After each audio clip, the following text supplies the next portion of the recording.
Hi everybody, welcome to Myths and Conceptions of Gifted Education, EDST 5808 Assignment 3. Myths that are believed intend to become true. Is this true? What do you think?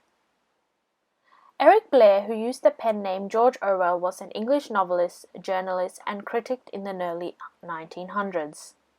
In Orwell's writings, he sought truth. Even in his fiction, has elements of the world around him, of the wars and struggles that he witnessed, of the terrible nature of politics and the terrible toll that totalitarianism takes on human spirit. From the time he began to write at the age of 24, Orwell longed to capture the struggles of real people, to live among the less fortunate and to tell their stories.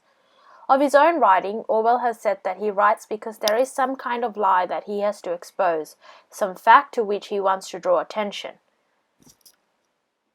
Like Orwell, we too would like to find the facts behind these myths. During this presentation, we shall be reviewing the definitions of giftedness and talent, exploring Garnier's differentiated model, and discussing 3 of the myths associated with gifted students. For each myth, we will examine the following. How and why did the myth emerge? How do these beliefs affect the students in and out of the classroom, socially and emotionally? And what evidence proves to rebut these myths? We shall then consider the attitudes of teachers and influences they bring towards these myths and how these can be changed in the classroom. For many years, researchers and psychologists, following in the steps of Lewis Terman, equated giftedness with high IQ. We see that in practice, this statement may be valid, with some researchers, educators, and even parents assuming that psychometric intelligence is equivalent to giftedness.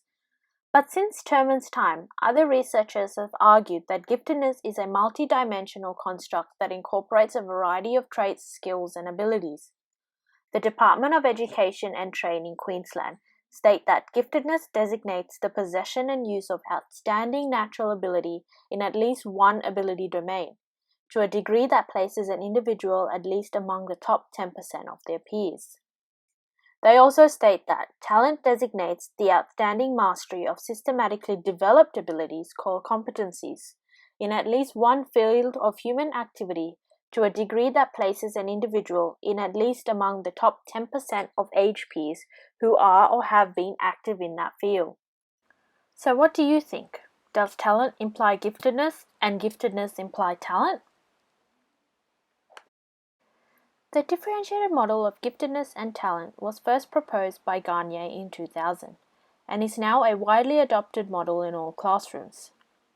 This theoretical model suggests that all talents are developed from natural abilities through learning influenced by inner and outer catalysts. The model specifies 6 components: natural abilities or giftedness, talent, developmental processes, intrapersonal and environmental catalysts, and chance. Garnier suggests that a person can begin with a natural ability and with the right processes and support network have the chance to develop it into a talent. The idea behind developing gifts into talent is one that many educators subscribe to and can be used to effectively advocate for your child's needs. 2 decades ago, Dr. James Dalzell, an expert in gifted education, listed the top 10 statements that should never be made by professionals in the field of gifted education. Today in this presentation, we will be focusing on 3 myths, examining their relevant research to each myth and also some practical implications of exposing these misconceptions. So let's begin. Myth number 1. Gifted children do not need help. What do you think of this? Is it true or not? Let's imagine this scenario. Would you send your star athlete to train for the Olympics without a coach? No, right?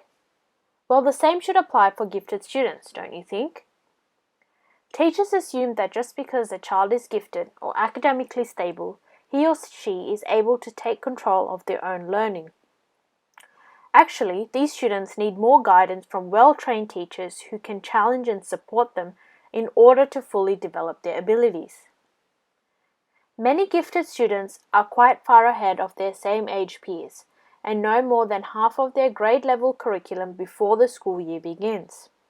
This means that they will have to sit patiently and quietly in the classroom for nearly half the year before learning anything. Anything! This would easily lead to extreme boredom and frustration in the classroom, thus resulting in low academic performance, bad behaviors, and unhealthy work habits. As educators, we should also be aware that gifted students aren't often gifted in every subject. For example, a Year 7 student who can understand and complete Year 10 maths concepts may still be at a Year 7 reading and writing level. The student should be given support in all areas of their performance to flourish their natural abilities into talents, therefore proving that the role of a teacher in identifying and nurturing the talent of these students are crucial. Everyone needs encouragement and help to make the most of their abilities and succeed in life, regardless of being gifted or not.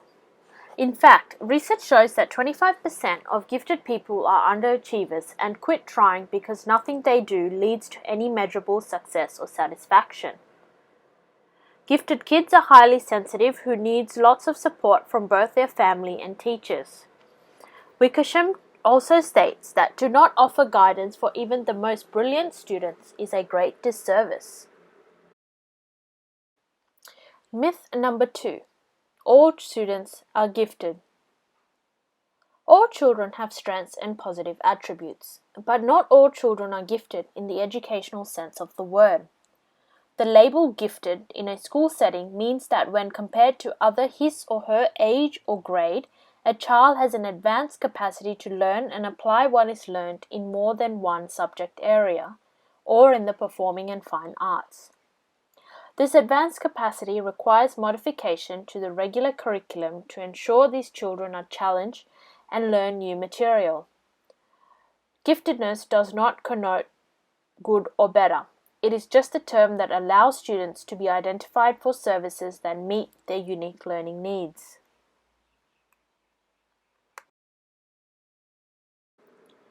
If all students are considered to be gifted, why does underachievement occur? Although there is no universally agreed definition of underachievement, the most common component of the various definitions of underachievement in gifted students involves identifying a discrepancy between their ability and their achievement. There are some statistical evidence to rebut this myth. Hollingwood's longitudinal study in 1942 into giftedness identified that many highly gifted students were not always permitted full use of their abilities in school for originating new thoughts, inventions, patterns, and solving problems, but rather passed unrecognized through schools with their potential unrealized. The inquiry of the Australian Senate Select Committee for the Education of Gifted and Talented Children claimed that between 38 to 75% of gifted students underachieve, 15 to 40% drop out of school before completing Year 12, and almost 50% of all gifted students do not achieve according to their exceptional potential. The last myth. Gifted children are proud and arrogant. There are many myths that prevail about the emotional well-being of gifted children. The two most common ones that have been combined together are gifted children are overexcitable and gifted children are perfectionists and therefore arrogant. Why do you think students and teachers view gifted students in this manner? Interestingly enough, gifted children can actually feel isolated and misunderstood. They often have different interests than other children their age and sometimes even adult tastes in music, clothing, reading, and food. These differences can cause other children to shun them or even verbally or physically abuse them. Even when these differences do not result in negative reactions from age peers, not having others to share their interests with can erode their sense of self-worth and belonging, not making them proud or arrogant. While having high potential has true and wonderful benefits, like most things in life, there is always the flip side. A study at the University of Nebraska conducted by Paul Sylvia and colleagues identified a correlation between individuals self-identified as highly creative and a lower score representing honesty and humility on a measure of personal traits. However, the researchers noted limitations in this study too, as subjects were young college students and measures of creativity were only based on self-report. Also, it is not known whether subjects in this study were actually gifted or just inclined towards creative pursuits. On the other hand, some famous gifted individuals have displayed signs of arrogance. Psychiatrist Neil Burton compiled a list of appalling cringeworthy comments made by creative individuals throughout history. While a blatantly self-inflated sense of self is not common, when someone possesses extraordinary talents, whether intellectual, artistic, or athletic, the individual may lose perspective. And gifted individuals may have the same difficulty as anyone else with perspective taking, or recognizing that they don't see the world as they do. Their impatience and frustration can quickly progress to a lack of compassion for others who are less capable.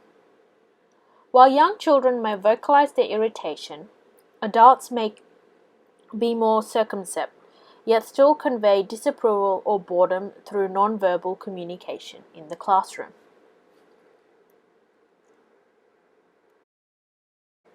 Gifted children may be wrongly perceived as arrogant when they accurately and matter-of-factly just state the obvious. They excel at certain things. They possess exceptional intellectual or artistic or musical abilities, and when they calmly mention their strengths, express competitive desires, or are pleased with their accomplishments, they may be accused of being arrogant. While humility and modesty are admirable traits, there also must be a time and place for simple acknowledgement of one's strengths. Gifted individuals may be under particular scrutiny when they communicate their ability or frustrations.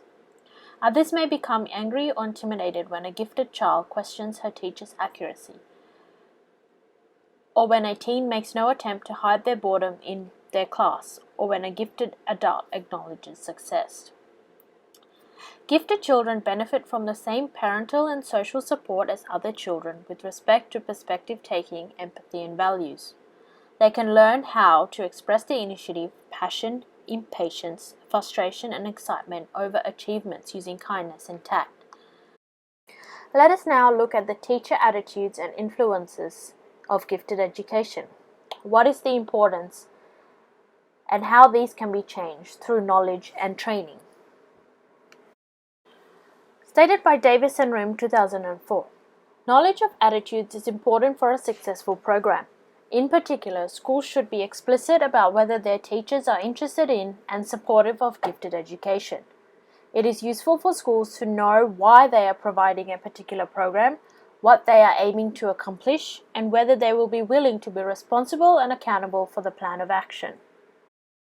From the results of the study, it is suggested that teachers recognize the different educational needs of the gifted in relation to other students in the class, but said that both schools and the society needed to ensure professional support for the gifted were also available. The teachers particularly agreed that schools needed to have special professional service for gifted students, and that it is important to develop various talents of gifted individuals in order to improve the society itself. They also suggested that there should be equal investments in programs for gifted students as well as in programs for students with special needs and the mainstream. We see that teachers with a positive attitude tend to embrace their gifted students and are willing to seek out advice or further professional development to learn about their students. This results in a better achieving and understanding learner who is also open to ideas of improving his or her education. We have now discussed and rebutted 3 of the myths surrounding gifted education and shown what positive teacher attitude can have on student influence. I hope that this presentation has given you a general outline about giftedness and talent, how the model developed by Gagne is used in the field and classroom, and provided ample of evidence from research and literature that bust the myths and misconceptions around gifted education. Thank you very much for taking the time to view my presentation. Following this are a few slides for references.